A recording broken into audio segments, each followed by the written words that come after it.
Welcome to another episode of Sawdust Nation Podcast, episode 59. Man, we're getting up there.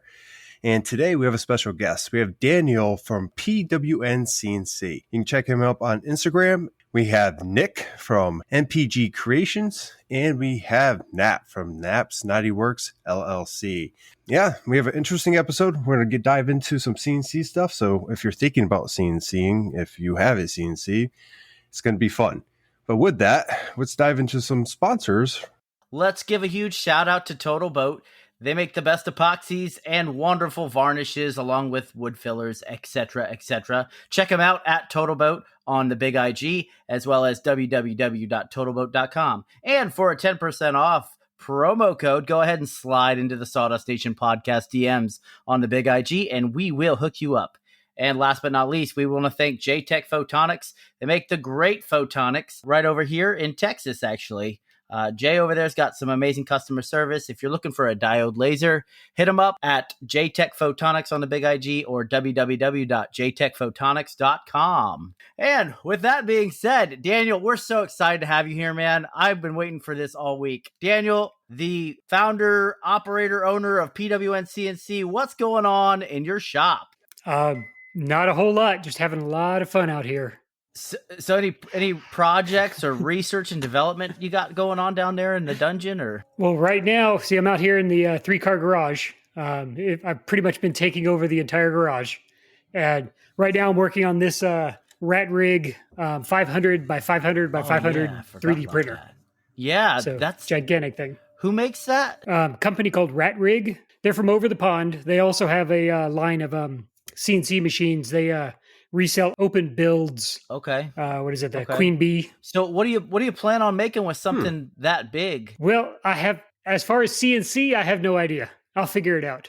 The initial goal was to design some cosplay for my son. Oh, okay. Oh, nice. But you definitely have like a farm or something, I've heard, right? Oh, yes. Yes. I've got 18 Prusa MK3S printers upstairs. That's amazing. Beautiful printers. Weird flex. Yeah. How long does it take to get them? It took, well, it depends. I ordered them all last year. So depending on which month I ordered it either took me 1 month or maybe I think the longest was about 3 months. Oh, wow.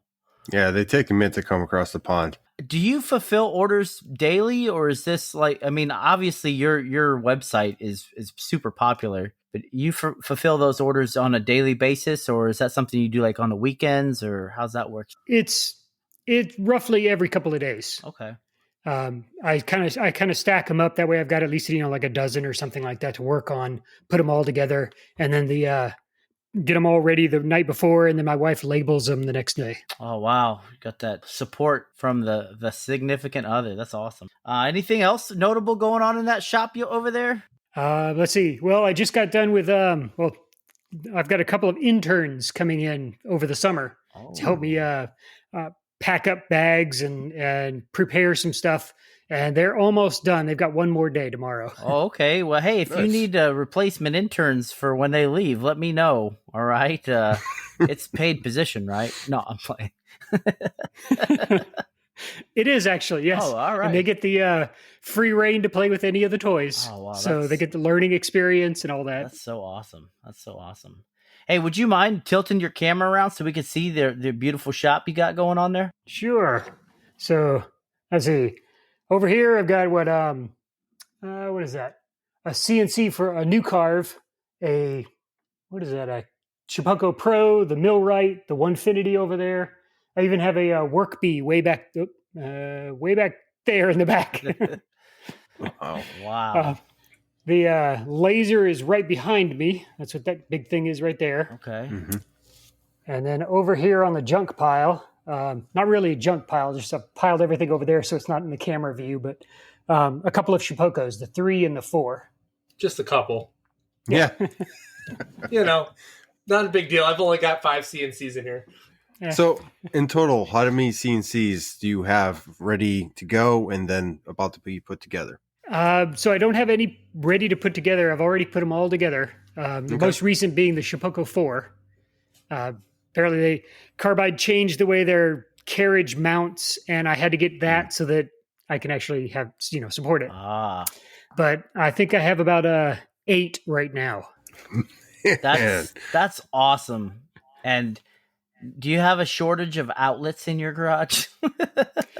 Well, not anymore. I did at the beginning of the summer. Oh, okay. I actually had an electrician come in and drop a couple of new drops on every spot, like a ton of drops in there. So there's plenty of power now. Wow.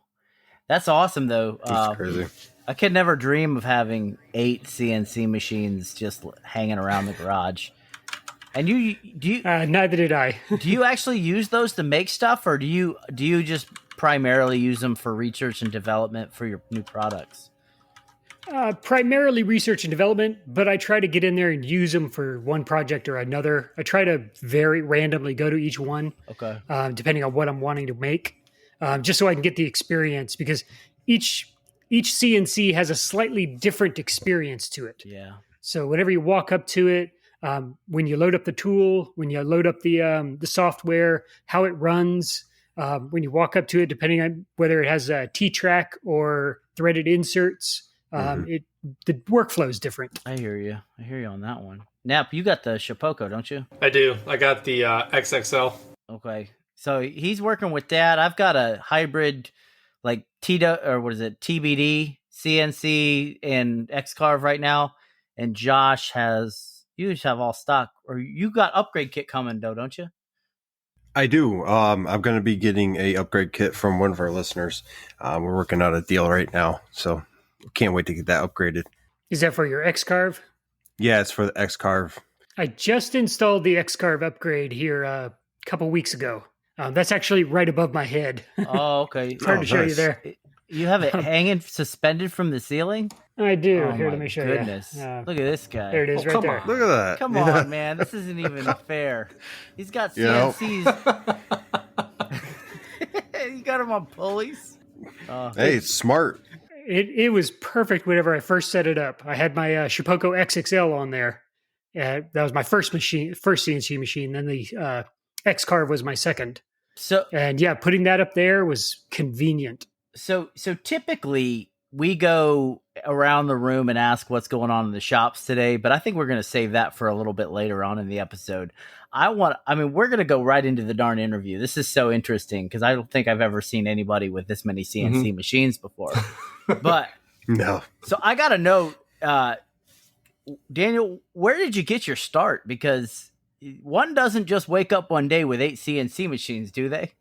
No, not that I know of. No. I got my start with the Shapeoko XXL, actually. One day, my wife and I, we were sitting there watching TV playing with the kids on the carpet, and we were going, "Hey, it'd be nice to have some signs or something like this." And I was browsing I think it came across my Facebook page or something. I forget exactly where. But when I went researching, I saw that and going, "Hey, that's really cool. I want to get back into woodworking." I've started slowly. I've started building up some of the things in the garage and going, "Hey, I'm a technical person. I'm a computer guy. I want a computer woodworking. How do I make that happen?" And CNCs were the logical choice. So how long ago was that you started on this journey? Oh gosh, so it was that summer of 2019. Really? I've heard of your stuff well before, obviously, this interview. And it was well before I even had a CNC machine. Yeah, I think the summer was whenever I came out with my first dust boot. Okay. Late summer of 2019. When you got your CNC, you're sitting there and you're obviously using it to create these signs that we were thinking of. Did you have a 3D printer already and already into that? Or was it kind of like, well, this is not working the way I want to. I know a 3D printer is going to allow me to create what I want. So I had a 3D printer. I've had it for about a year before I got the CNC machine. And it just sat collecting dust, basically. I printed off my couple of required toys. You know, you're supposed to print a couple of toys off Thingiverse. Yeah. I printed a couple of those and I got bored. So I went back to work during my day job and then picked up the CNC there in the summer of 2019 and going, this is really difficult. The clamps they sent me were horrible. Which was it? In my opinion, that was the Shapeoko. Okay. The XXL. Yep. They didn't really give you much, but the couple of clamps they had, I didn't like. And I ended up picking up the Suck It Dust Boot and loved how that worked. but all the clamps were all high profile. If you use your machine the wrong way, it would slam right into the clamps. Okay. Mess things up. So that's actually the first product that I came out with was my lever clamps. Which are awesome. Thank you. That's what sparked the whole PWN CNC revolution, right? Oh, yes. Yep. And then, so what was your day job, if you don't mind me asking? I'm in cybersecurity. Okay. Oh, nice. Aside from that, you got to be like super smart to figure all this stuff out and innovate and be just completely adaptive to the markets. What's the biggest trouble that you found with your products as far as innovation goes? Is there obsolete? Does your products become obsolete after a while? And is that what keeps driving you to keep innovating, or what? I wouldn't say I'm smart. My success, I've learned about a decade ago, it all compiles on each other, right? So whenever I build something, I build on top of that, and then build on top of that, and build on top of that. And so by the end, it looks like I'm smart. Okay. No, I was just wondering, like, basically how you keep progressing, and does the market force you to keep progressing, or are you ever just happy with a final version of something? I'm never happy with a final version. Never. There's always something that I want to improve or something that didn't quite tweak right. And oftentimes, once I get a product out in the market, because I'm giving the models away for free and selling them, I get a lot of feedback from different directions, from makers who are printing it up and trying it out. And maybe I've got one nice guy I talked to this morning who has a couple ideas on how to fix something that's been a little annoying. But incorporating his ideas incorporating feedback from customers, anything that's reported to me, I try to recreate it on the CNC they have so that I can understand exactly what the problem is, so that I can recreate it and find a good solution for it. And I've noticed that as the more I'm designing, you'll notice the more complicated my designs become. So my first dust boot was literally all 3D printed, and I actually screwed right into the plastic and all that. And then I learned about heat inserts. So those make screwing things into plastic a lot easier. Then I learned about magnets. And I learned about screws, or the various types of screws and all kinds of things that I can add to it. So it all kind of accumulated with customer feedback, with the maker feedback, sharing the files, getting them out there. Feedback is number one, in my opinion. Definitely. So just to show the folks on our Patreon, this is one of Daniel's dust boots. This is the version 7.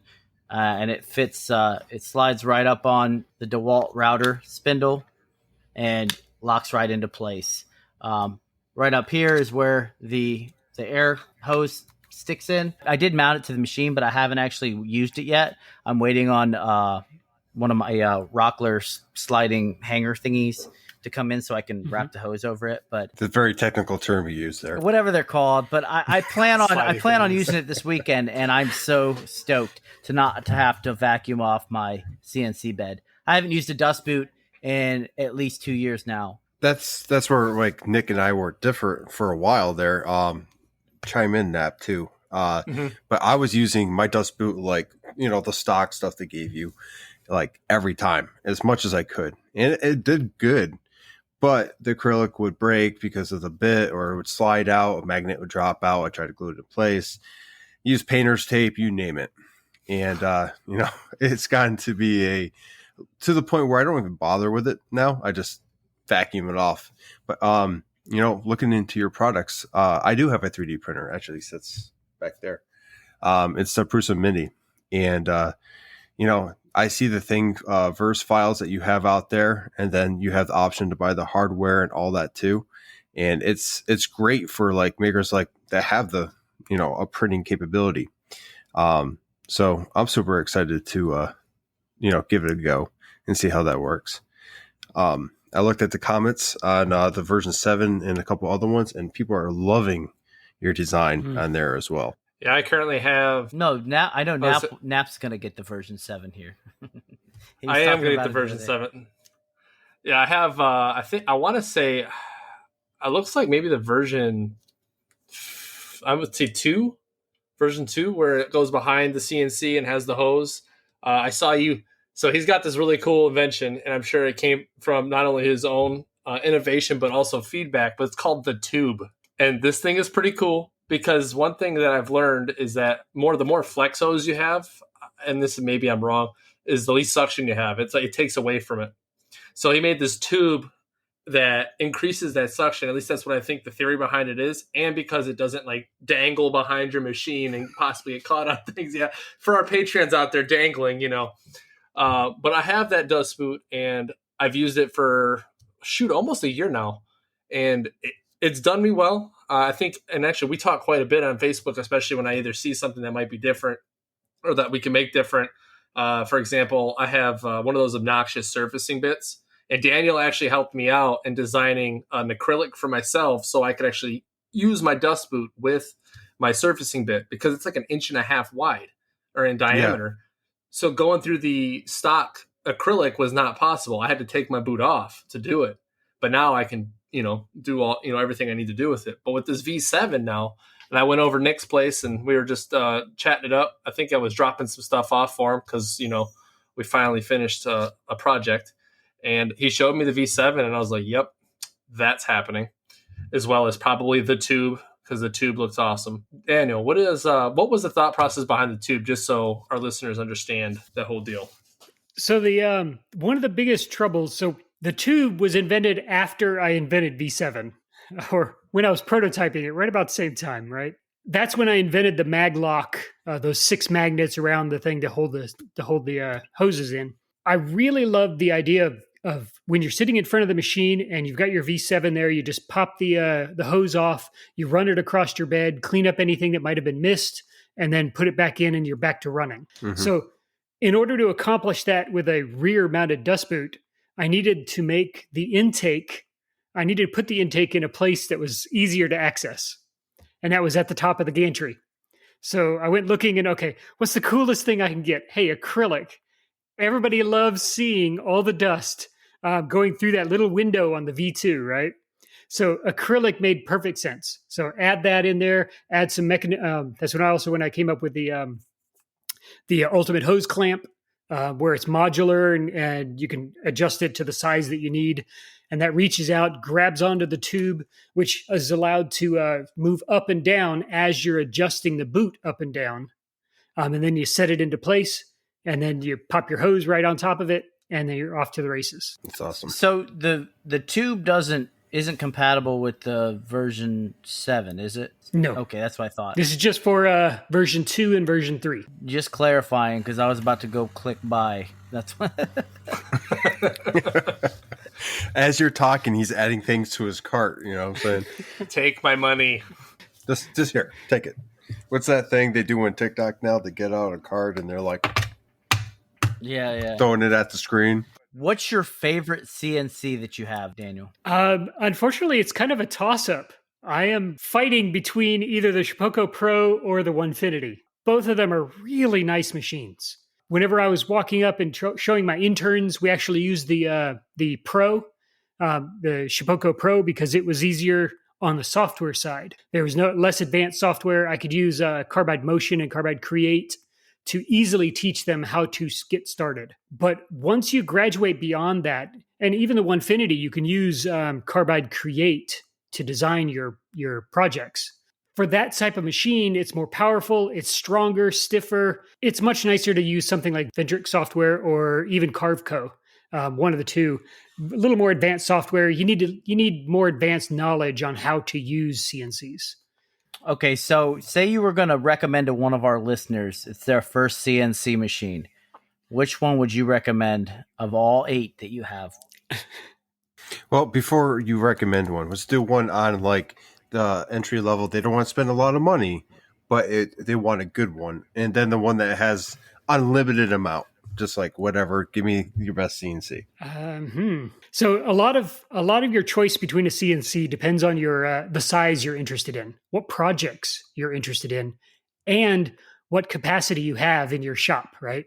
If you've got just got a workbench, you're looking for something like an XL, something maybe 2 feet deep by 4 feet wide. or even just 2 feet by 2 feet. I've got many of the smaller sizes just so that I can get more machines in here. Let's see. I would probably recommend at least the, of course, Onefinit's not going to like me for this. I've chatted with him on it. But I would go with the Shapeoko Pro. Nice. Fork Okay. over the extra money. I've got the Shapeoko 4, which is almost like the Pro, but there's definitely some niceties about the Pro that are a little better. What's the biggest differences between them? The end plates. So there are 4 plates that hit on all 4 corners of the machine and hold the Y extrusions, right? Those 4 plates on the Shapeoko 4 is basically stamped steel, but on the Pro, it's actually carved aluminum. So a lot better quality. Okay. In my opinion. That's good. Learn something new. Good information. I just bought a new CNC, and unfortunately, it wasn't those. No, I'm playing. So if now back to the unlimited budget, get yourself and if you have unlimited size too, get yourself a Onefinit, the Journeyman. That thing is going to be a beast. Oh yeah. Oh yeah, it's supposed to be 48 inches wide, I believe he said, by 32 deep. Is that the So the spoil board? That is the bed, the actual cuttable bed Wow. of the machine. That's like That's that's like man. over $3,000 though, isn't it? It is, but you said unlimited budget. Yeah. So. I was just wondering for We did. myself. I mean, shoot, I might be looking at it too. I mean, I've got a nice, Shapeoko XXL out there now, but some rigidity would be nice. Belts aren't necessarily awesome when you start getting to deeper cuts. So Mm-hmm. Yep. Well, I'm saving up for my Journeyman, so I will have one, and I'll probably have it up on the ceiling too. So You said the Pro is probably your favorite. So your 3D printers, what made you pick the Prusa? I mean, I know why I would go with Prusa, but anyone out there that might be interested in 3D printing, why pick Prusa? So when I first started back in 2019, I had my first printer. Well, I guess years ago was the Anycubic i3 Mega. It's an all metal. It's really nice, especially for a starter machine. No fiddling. There's literally 2 pieces you put together and you're done. You're off to printing. And I built up about 10 of those, and all of them. It basically got to the point of I wasn't modifying anything. It was all out of the box. I plug it in and plug in my files because I keep them all on an SD card. I just shove them in, hit print, and I was printing production parts. Now, that was great until the end of 2019. And then I started looking at the quality. So I was trying to find, okay, how am I going to move this from these cool designs to cool designs plus quality as I was adding in magnets and all those extra features. So then I started looking at printers that were out of the box ready, something I could plug in, start hitting print and get immediately good quality prints. Plus, with there's a company that I get my filament from here in Springdale, actually, right here down the street from me, called Push Plastics. And I buy custom colors from them. They have a color matching service. It's really cool. You got to do that. But that way I can get my DeWalt yellow, my Makita teal, all the other colors, right? But their filament, I've noticed it's much better whenever it's a direct drive printer. So that defined a type of printer I needed. And of course, Prusas are direct drive printers. And the idea is the actual stepper motor that pushes the plastic through the hot end is right there, right next to the hot end, rather than being mounted to the machine next to it. The Rat Rig's also a direct drive. Oh, and the Anycubic is not a direct drive. So that's when I really wanted the direct drive. I needed something better. So that's when I started looking at Prusa, because Prusa is like, top of the line on the market at the time. And for the last, all through 2020, when we were all in lockdown and all that, I was ordering printers from overseas. So did you get slammed during the pandemic, like with orders because of the makers movement, just the revolution? I definitely hit the wave. Yes. Okay. I had a lot of orders. Black Friday was crazy last year. And that's actually why I got the interns, so we could bag up. I'm ready for Black Friday this year. Live and learn. Yes. So that is amazing. So with CNCs, your 3D printers, what's next? Are you taking it to another level? What's your plans for the future? Where would you like to see your company, your business go? I am looking into CNC machines. I don't know how much I want to say on that, but I am looking into it. I don't know where it'll go. I still have my day job. I still like my day job. I'm not going anywhere from there. Hopefully, on the 10-year plan, we'll see. But if I can make Pod CNC into something nicer and maybe eventually retire from that and devote all my time, I would absolutely love that. And certainly bigger projects. I am also looking into providing I'm trying to find some good makers, some good quality makers of spindles, because that seems to be the next thing that everybody's interested in. They want to add a spindle to their machine, either water cooled or air cooled. Mm-hmm. There's not much comparison between them. And many of the CNC makers don't offer spindles with their machines. Some do.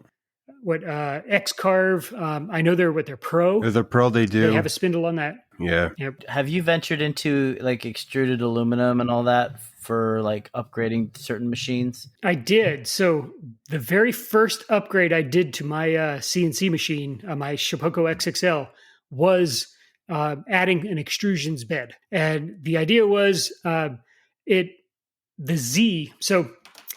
Shapeoko XXL comes with a MDF bed. And the biggest problem with it is it sinks in the middle, right? So as you're using your machine, as weather happens, as the summer, I didn't have AC at the time, the machine will that MDF will suck up the moisture and just start sinking on me. So I had to surface it quite a bit, and I basically got tired of surfacing. So I went looking for something that would help, and that's when I came up with the aluminum bed. Now I've got a blog article up on my website, which shows the whole story. So if I'm contradicting myself, I'm sorry. Just what I remember. But adding it on there, I went directly to 8020.net and ordered all of my parts. So I paid like the premium prices for all of that upgrade.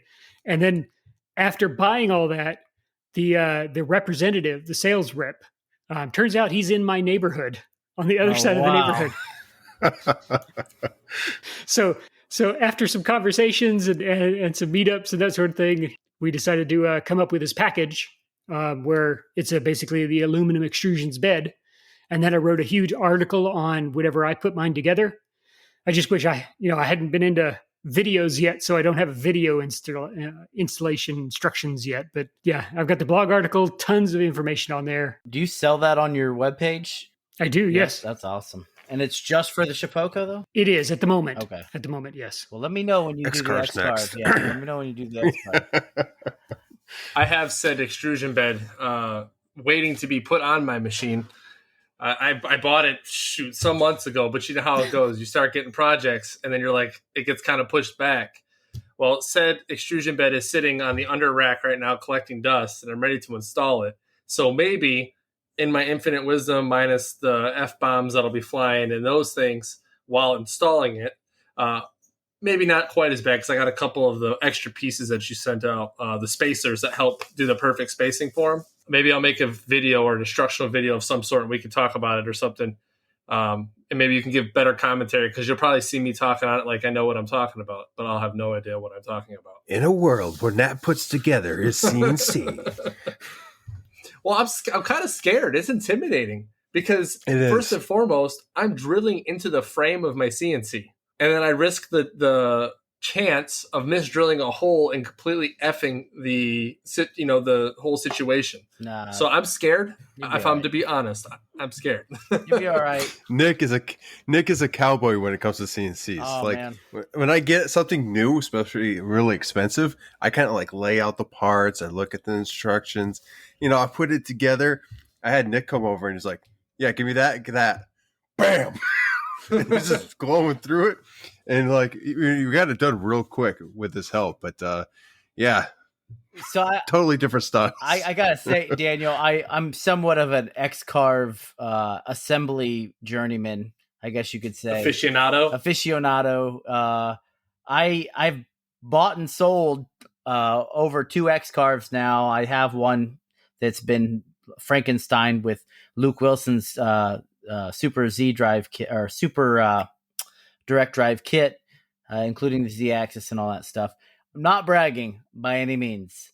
Weird flex, bro. No, but okay. But So I literally, with all the components that I took off my last, that CNC machine, I was like, man, I need a second machine because my machine went down for like 3 days last week because I had to do maintenance on it. So I was at a work stoppage, and that's bad for me because I work in the evenings on the machine typically. So I was like, you know what? Screw You it. should have seen him. I'm gonna go I bought another CNC machine, but this time I pieced it together on what I didn't have like basically the parts that I didn't need or that I do need left to make a whole machine. But I did get the upgrade kit, the upgraded Z-axis risers and stiffeners for the new for the X-Carve 1000mm. I just gotta get it. It's like shipped in like 20 different boxes from Inventables, so I gotta go because I didn't get the kit, so it's all like in little baggies and stuff like that, coming in envelopes and stuff. I don't know, but anyway, Where are you going to put it in your shop, man? What's the plan for layout? that's a good question. And see, this is why I continue to like admire people like Daniel who find ways to innovate and adapt and overcome. Because look at how he has his raised up to the ceiling there. Oh, That is God, now no. that's now a valid option. How often you can have retractable legs that come down so it's sturdy, but just pull it on up. This dude's gonna. Nappy, he's gonna rope you into that, right? Either A, he's gonna rope me into help. He's gonna rope me into helping him hang it, or he's gonna somehow hang it himself with some primitive pulleys. And then what's gonna happen is either anchors or something's gonna give way. And it's gonna call me and say, "Nap, I done messed up. The CNC's in pieces." No, I mean, or just like 40-pound wall anchors into drywall is perfectly fine. No stud. there's no way that thing's gonna hold 40 pounds. You may I'm want just to messing you may with want to you, man. overdo it. But I'll use fishing wire. It'll be the strong stuff. Oh my Spider wire. You got to go with the spider wire. Anyway, that's but hey, let's go into the what's going on in your shop segment here. Josh, what's going on in your shop so we can press forward here. We got plenty more questions for Daniel. Oh yeah, we could talk all day about CNC stuff. So back in the shop doing some projects here and there. I'm doing a heart that's going to be used during a marriage ceremony. I had the client come over yesterday actually, and we talked over some details on it, and that's going to be completed here in a day or so. They'll be married at the end of the month, so it's going to be nice. It's a piece that they're going to. It's a trap, but it's an honor. They came to me for something that important to them. But yeah, it was nice. They came down. We got to work out some little fine details to kind of make it more personalized for them. And they seem to be very happy with the direction we're going with it. And that's what, we all agree. We're all about the client and satisfaction. So getting that knocked out of the park is always a big thing. Working on the wine cabinet. So the wine cabinet, most of everything is cut and ready to go. Since it's so large and heavy, I haven't done much more than a carcass as far as like actually permanently gluing and brad nailing in place. Just because once I start putting together all the shelves and all the wine brackets and all that, it becomes just, I won't be able to move it myself. And that becomes a problem real fast. So basically the plan is to get everything cut, everything basically lined up to make sure it fits. And then in one day, I'm just going to go through and what I can basically install it all. And that will allow me to do the trim and everything at one time. Basically glue up for a day or so, and then go back and start sanding everything and painting and doing some of the details that it needs. Very happy with the progress with that, getting it done. And then I have a couple other projects as well. I've talked about that going away gift with the wine bottle and the glasses.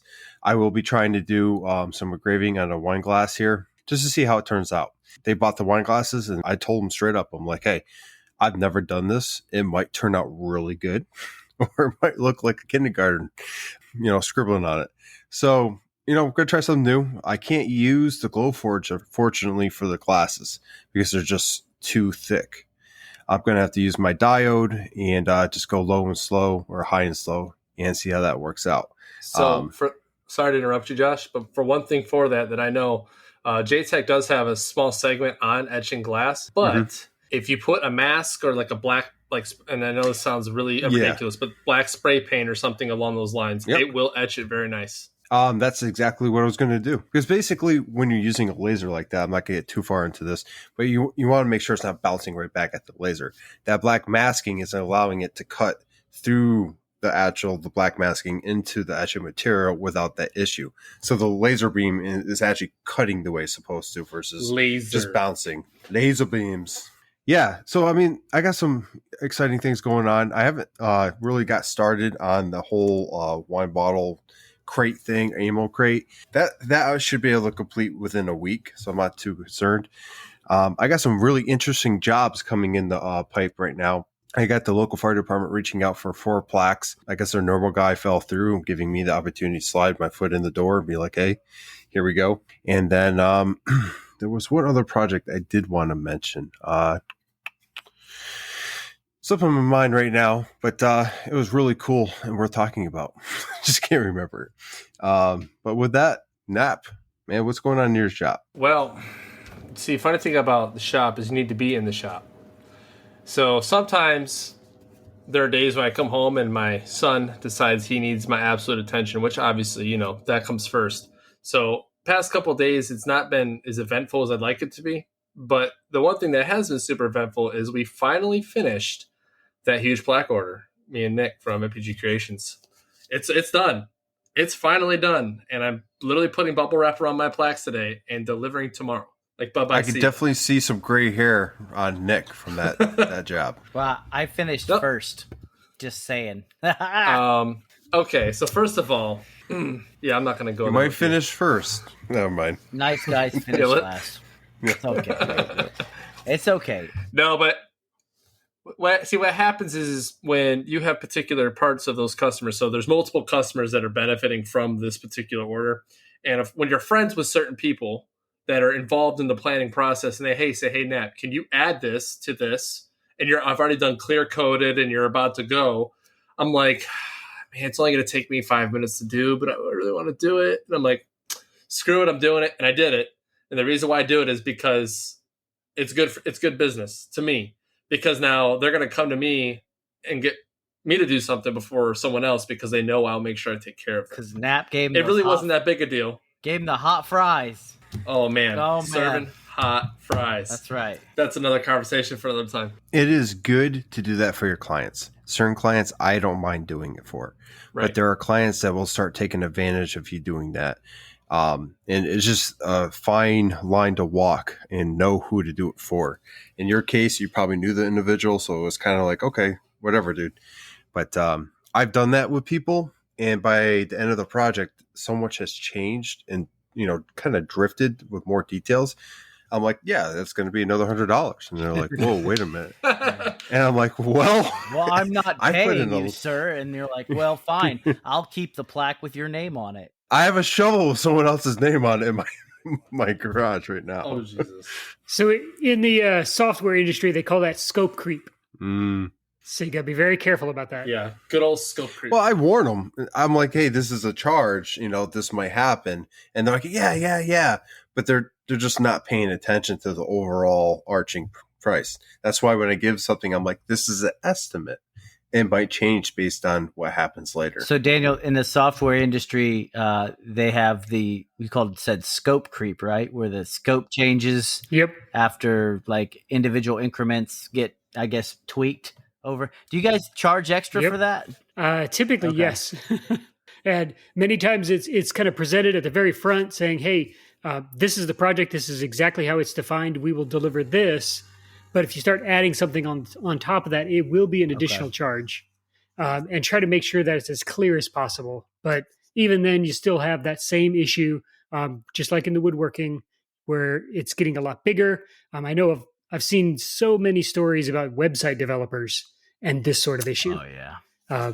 And yeah, it's all about picking your customers. I have an example of this situation that just occurred to a local woodworker around me. They went through, a client went through them. They wanted an L-shaped desk. And so they custom made it like exactly they wanted a farmhouse style. They wanted, white base. They wanted dark top, kind of classic farmhouse style. They gave them the measurements for the room they wanted. Delivery day, the guy has to take down some doors to get it in. He gets into the room and it doesn't fit. It's exactly to the dimensions they gave them. And the client's like, why doesn't it fit? Well, this is the dimensions. This is what it is. And it doesn't fit because you didn't measure correctly. Now, some people would be like, well, maybe he should have showed up, did the measurements himself. But I don't know about you guys, but I've been presented with measurements like this before where they're like, I want it exactly like this. And I ask them a couple times, are you sure? And we go through it that way. But long story short, their client, we'll take it, whatever. After a couple of days of the client complaining because the farmhouse style they wanted was not really what they wanted, the maker actually took it back and they worked out a deal amongst themselves. Everything was stated up front and like agreed upon. Delivery day, the client wasn't happy because they didn't really know what they wanted. It probably will happen to all of us eventually at some point in time. But it's just one of those things where, like, you can only do so much for people. That almost did happen to me, though, Josh, when it comes to, like, knowing people and doing jobs, especially in the military training community. They hit me with those, like, hey, can you get this done by Friday? And I'm like, yeah, that's fine. Like, I can do it. It's like 1 or 2 jobs. Cool. Not a big deal. But then they go, oh, hey, by the way, can you add this and this? And I'm like, okay, hold on now. And I look at them. I have told somebody no before. I've literally gone and said, listen, you didn't give me enough time. You didn't give me a sketch of what you wanted. You didn't give me the full details. I cannot complete this in the time you want me to complete it. Unless you want a guaranteed piece of shoe, then, I'm not going to make this for you. And at least for me, and I know Nick and Josh, and even Daniel, I'm sure you're not going to put out a really bad product. You just won't do that. It's bad business, period. So, but that's redirecting back. So we finished the project. Project's done. Delivering that tomorrow. Finally, thank you, God. It's done.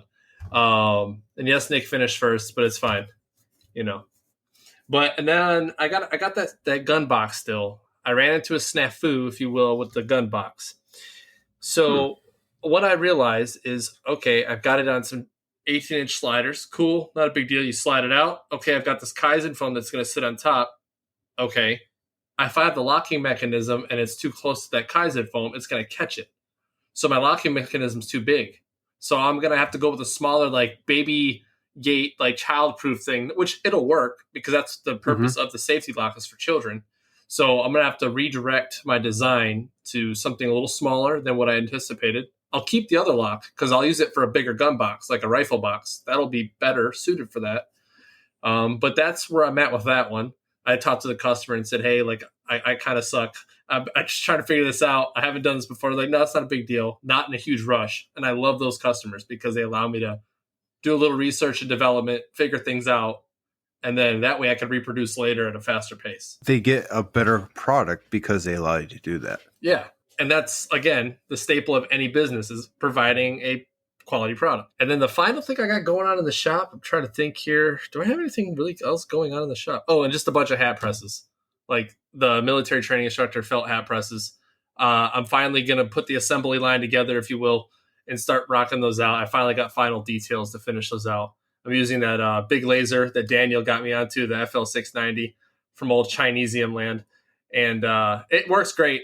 But I'm not going to lie to you. When I eventually get well-versed in this particular laser, I will be going to probably like an OMTech or something that's a little more, we'll say, customer service friendly. But it's been good. It is a buy, and you support yourself. Yeah. Sort of So thing. he had me like 95% ready to pull the trigger on that laser. And then I did some research and found that I could pretty much get the same result. Obviously it's a Chinese laser, but I could get it on Amazon, have it delivered in 10 days instead of paying all the duties and import fees and all that stuff. So obviously mine's not 100 watts, but it's 60, but it's still pretty powerful. It's about how you use it, though. It's not about how much it is. Yeah, it's about how you use it. It's right. It's right. It's not about the size. My 45 watt does plenty. I just want to say. Might not be this, but it's this. Oh my God, that was good. But yeah, that's all I got going on in my shop. Nick, what about you, bud? What you got going on? Me and Nap from Nap's Naughty Works just finished all these plaques. Well, at least I did. How dare you? I delivered them to Nap this morning, and it's like a rerun. No. It is. So honestly, it was a good job. I would do it again, over and over again, just because It's very lucrative. A lot easier than making shadow boxes, which I'm working on one right now. It's due Friday, excuse me. So I'm pretty much done with it. I just got to put the liner in it and paste the stripes on and then put the Odie's oil on it. That's pretty much it, though. I do have a couple of other odds and ends projects to do, but they're not due till the end of the month. I have a Foot Locker due next week, but I'm almost done with that as well. Hey, Nick, what happened to your Sawstop, bud? Oh, yeah. So I did something freaking stupid. Let me tell you. So if you have a Sawstop and it's on and you touch a piece of metal to the blade, with, you holding on to one end of that piece of metal, it's going to activate. So I was using my miter gauge and I went from 22.5 degrees because I was cutting the mitered frame for this shadow box. And I went from 22.5 degrees to 45 degrees, didn't readjust the miter gauge, didn't even think about it. I went to go push through and next thing I know, the blade's gone. I'm like, where the hell did it go? It wasn't loud, didn't make a whole lot of noise. It shut the saw down immediately. And I was like, son of a gun. It's Saturday. So luckily it was Saturday at like 2:00. And I sat there for probably like 15 minutes, like thinking to myself, like, what the F? Like, come on, man. Why did I do that? So fortunately, Woodcraft is 30 minutes away. I drove there, picked up a new brake.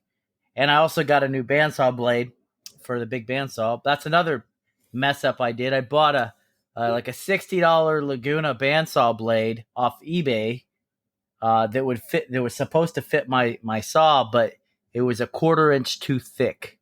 So I only can fit a 3/4 inch blade or band on my saw, but mine was 1 inch. So if you're looking for a 116 inch by full inch, and I think it's like 3 TPI Laguna blade, hit me up.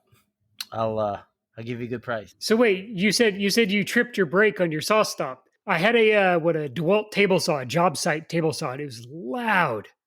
Hated it because it was so loud. I was scared of it. Right? I got this thing, and now I'm not scared of it at all. The only thing that was worrying me is if I tripped that brake, I was expecting a gunshot to go off. But you're saying that's not the case. It wasn't the case with me. I had Ear Pro on, so as soon as I hit it, it just dropped. And so my Harvey miter gauge only took like a minor speck of a scratch on it. It wasn't bad at all. I was more confused for a second, like, oh my God, where'd the blade go? He forgot the technology that's embedded in his own equipment. So, a long story short, okay, it cost me overall, probably cost me like $130, $140 with the blade and the brake. But at the end of the day, I know my saw works, and I know that I'm safe if I do end up touching my skin to it. You got all your digits, so that's right.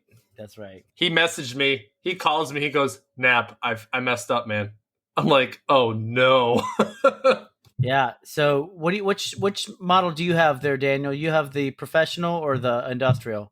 Yeah, I got the professional, just a 1.75, so I can use the 110 volts. And it's plenty for what I do. Me too, man. That's all I use. That's all I use for ripping and everything. I never had any problem with it bogging down or anything like that. So I did get the industrial base, so it only takes a couple of pumps to lift the whole thing up. I thought, okay, great. I'll still pull my truck in, but my truck's been outside ever since I got it. So I got the industrial base, and ever since then, I've been a 2-pump chump as well, moving it around the shop. Anyway. So, Daniel, I got a question for you. So, in all of your wisdom and creating and innovating, you have 8 CNCs. What is the worst mess up you've had in your shop? Oh, yeah. Please tell. Oh. He's like, let me get through the Rolodex here. Well, I know in 3D printing, I've got trash bags full of failed parts and all that stuff, but that's not really me messing up. That's the machine messing up. I think I've already burned it at the campsite. See, I don't think I've really had any serious mess ups. I take stuff really, really slowly. And, I buy that thing just because, I'm a programmer. I don't want to lose any of these things. These are $1 million fingers right here. Yeah. Hey, listen, that's what I tell myself too if I was buying a nice saw like that. That's how you get the significant other to buy off on the idea. Like, hey, I need to keep these, so let me go buy this awesome saw. Yeah, so I went and told my wife that it saved my fingers She doesn't know any better, but it's proof that it was well worth spending that much money. Yes, it is. Which means I need to buy one and tell the wife I'm buying one. Hey, if you buy now, you'll get it in 3 months. I'm just saying, with what's going on in Taiwan and the supply shortages and stuff like that, pull the trigger, man. You'll never regret it. I guarantee it. The only problem I have with this saw is it's so hard to keep that stainless steel, or not stainless steel, but the cast iron. Keep it polished. It's so Johnson hard. and Johnson's, man. The baby lotion, baby oil. No, if you got, I've done some polishing with Johnson and Johnson baby oil before, but I'm not sure my saw had it. Here's the alley-oop and then a slam dunk. No, so if you go to Home Depot, they have, and good old box store, right? You go to Home Depot and they have these yellow containers with what's called Johnson and Johnson's paste wax. That stuff right there. So I put that, I do like every 30 days. So in my original career field weapons, we have like 30, 60, 90-day increments for our maintenance on the aircraft. So I literally had the mindset of, okay, well, this is metal. And relating that to what I do, every 30 days, you should lube your equipment, essentially. So every 30 days, I have my hour and a half to where I'm wiping the paste wax on all my cast iron. Yep, there it is right there. I get rid of any rust that might have occurred. Because, sometimes when you have the garage door open and it starts to just downpour, rust is very quick to form here if you haven't had anything rain on cast iron. Daniel's in Arizona. I don't think he has to worry about rust too much. I'm actually just north of you in Arkansas. Oh, what part of Arkansas? Northwest. Oh, okay. I was stationed in university. Arkansas. Yeah, small world. Oh, well, then you were probably stationed at the same place my father was, which is where I grew up in Jacksonville, Arkansas. Yeah, down in Little Rock. Yep. Hey, if you haven't checked it out yet, Daniel, check out T9 Bow Shield. It's a spray that you can put on steel and keep it from rusting. So Boeing uses it. That's why they call it Bow Shield. Yeah. Nice. It's I don't know. I think it's kind of expensive, but whatevs. I got suckered into buying it, and then when I finally got this saw, I started using it, and it's worked so far. But I just need to apply it more often. Especially with the amount of projects that we do in the shop to maintain our tools and whatnot. It's very hard to set aside some time and just buff that stuff into your tools and keep it protected. That's right. Yeah, you gotta buff it, but regularly. Hey, didn't we have a question from last week that we didn't get to? Daniel, you wanna help us answer a question? Sure, I can help you answer a question. So Sam, faithful listener that has been listening to the podcast for a while, they said, "Good evening, gentlemen. It's been a while, but I've been enjoying the podcast right along. They have 2 questions. Recently, they celebrated their birthday, and everyone had the same idea to give them a Lowe's gift card. But now they're torn between buying a new table saw or track saw. Which would you choose? What would your shopping spree be like? So if you already had those tools, what would you buy of that gift card? And then second, what's your 2 favorite woods to put together? Keep making sawdust, Sam." Go ahead, Daniel. Honorary guest. So the question was between a track saw and what was the other one? Table saw. And if you had both of those, what would you buy instead? So I would actually start with the track saw. I've actually come up with this. Once I got that thing, I realized that I was thinking through exactly how I wanted my wood to flow through my shop. And the first thing I do, being just myself, I can't really ask for anybody for help. So as I go get my 4x8 sheets of plywood, throw it in the back of my truck, and I grab this little folding workbench here, pull it out in front of right behind my truck, pull a sheet out, and I immediately chop it down to smaller dimensions so that I can carry it. Centipede? Oh, it is. Yep, the 2x4. Nice.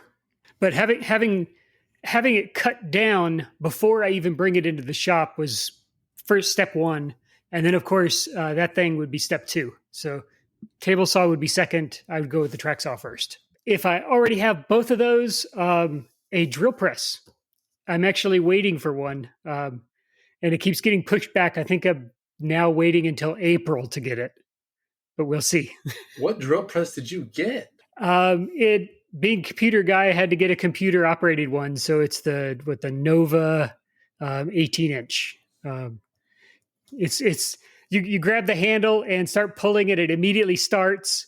and then you pull it down, and it stops exactly where you tell it to stop. It is awesome. I've seen those before. There's like a big old electronic head on it, doesn't it? Up top. It does. Yep. Isn't there a button? And no belts or anything like that. You can push though that it'll automatically lower down, or is that okay? Yep. That's what you call fancy. That's the fancy schmancy. I'm not. Somebody's that cool. over here like, ooh, Nope. Daniel got money. I waited. I've sold many boots to save up for that one. So, Nap, man, what do you got? So I don't have a track saw, so that's what I would probably buy, honestly. But honestly, if I were to get anything, the equipment's great, but the hardware that goes with that equipment. So I'd probably buy some really good saw blades because I'm not. So I use and this is not a shameless plug. This is just the brand I use, but Diablo is what I use. But I went to Nick's and he has this Prestige blade, and I'm like, I don't know why I want this, but I want this. Like, it just seems like a really nice blade. But hey, like I tell you though, that blade, if you pick up the Prestige blade and you pick up a Diablo blade, one feels like a toy. And that's the Diablo blade feels so lightweight compared to the Prestige blade. It does. Blade. I don't know what it is. It just feels more solid. The metal. Yeah. All the metal. It's more metalier anyway. We're so technical. Here we are, picking each other apart. Nick, man, what's your say? Well, so I got both. I guess I would buy. I wouldn't even want a Lowe's gift card nowadays. I'd want a PWN CNC gift card because I'm not gonna lie. I just bought one of the dust boots, and I'm about to go back for another. So as soon as I get my second machine here coming in, anyway. But yeah, I support you in that. No. That's a good choice. You can trade your gift cards in. He'll take the Lowe's cards and he'll give you the. There you go. Do you That's a do good gift trade. cards, Daniel? No, not yet. I've worked it out with a couple of people where I give them a discount code for the exact amount that they offered because they're giving it as a gift. But I haven't found a good web store interface thing. Well, for then gift I'll cards just yet. take cash and I'll go spend it at Daniel's shop. Anyway, what about you, Josh?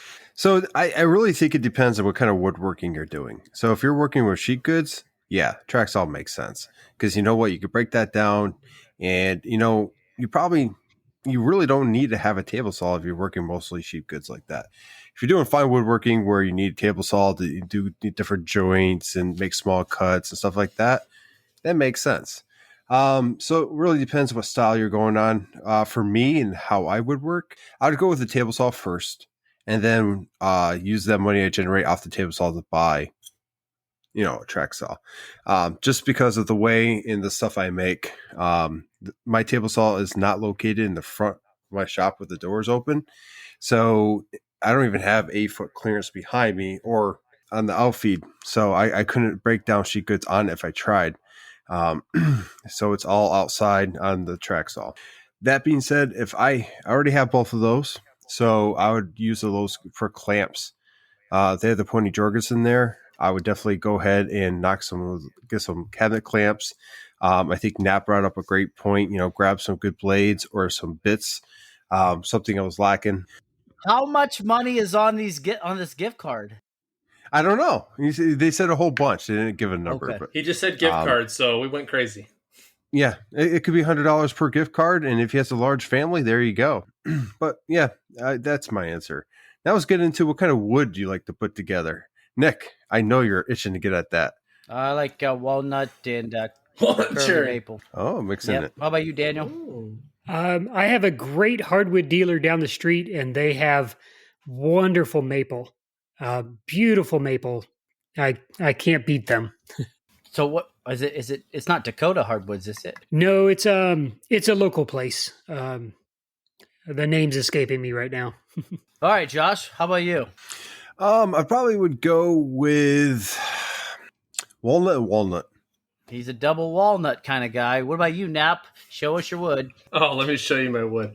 Now, so honestly, recently started working with Padok, if that's how you even say it. Most people give me crap because I say it wrong or whatever. Padok, paddock, whatever. Tomato, who cares? But recently got commissioned for a possible cutting board, and I want to actually they're going to have me put Padok and walnut together with this accent of maple. Now that I know there's That's gonna look some good. things.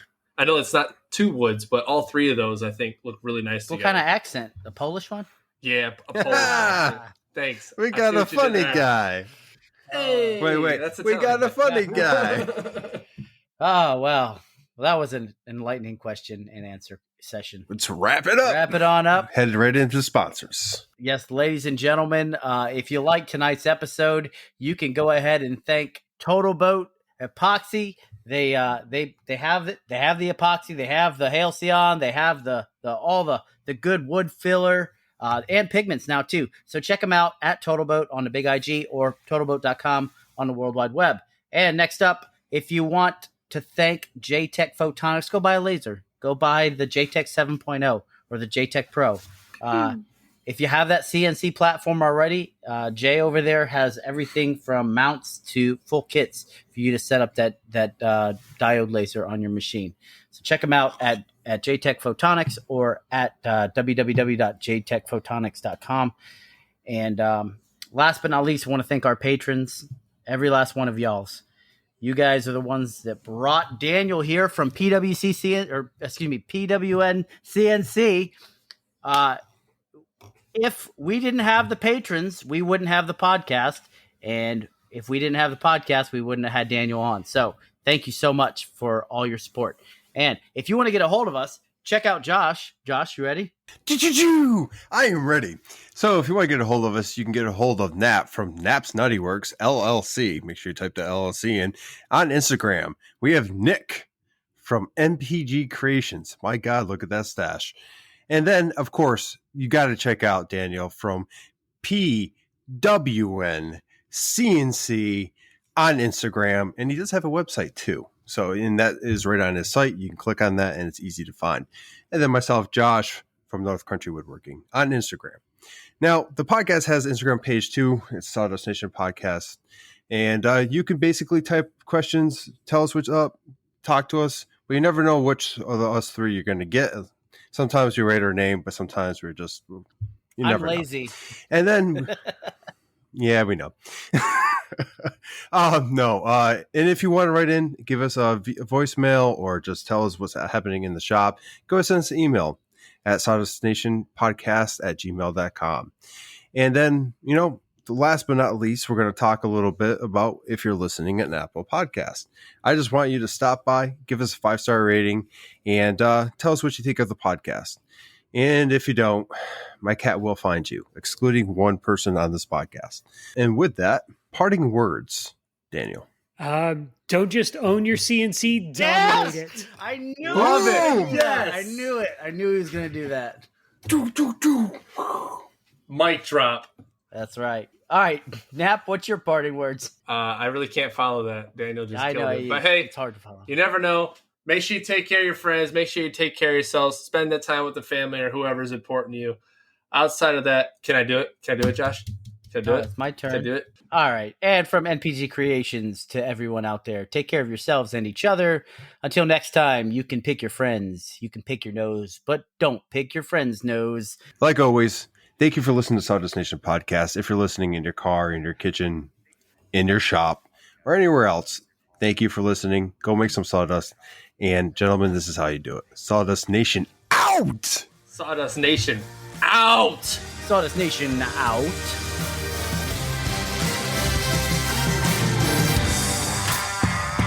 Yeah. Hey, and go to PWNCNC.com and buy stuff. Seriously, if you need a dust boot, man, I just got this thing. This is how's the whiskers awesome. feel?